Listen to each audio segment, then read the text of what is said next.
People often ask how young a person should be before he's an elder of a church. I was ordained as an elder in the church right at about 30 years old. And I think that you have to ask the question chronologically, but you also have to answer the question from a maturity standpoint. And the fact of the matter is, there are some people that are mature at a younger age than others. And so you need to be able to observe the life and the conduct and the heart of a person before you can determine whether there's sufficient biblical gospel maturity there in a person's life to be an elder. One of my ministers was ordained in his mid-20s, and I think from a spiritual maturity standpoint, he was 45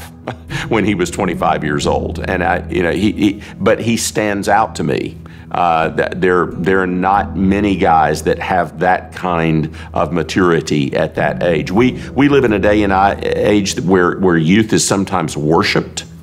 It's idolized, and we need to be really careful that we're not laying hands on a person too quickly. Paul's instruction is don't lay hands on a novice. Now, what novice means, you're going to have to do some work on that, but it certainly means on a person who has not lived the Christian life long enough yet to be ready to really help others live the Christian life. And after all, that's what elders are for. Elders are simply people who are devoting their lives to help other believers live the Christian life better. And you've got to have some experience in living the Christian life before you're able to do that. And frankly, the more experience, the better. I was ordained as an elder before I was married.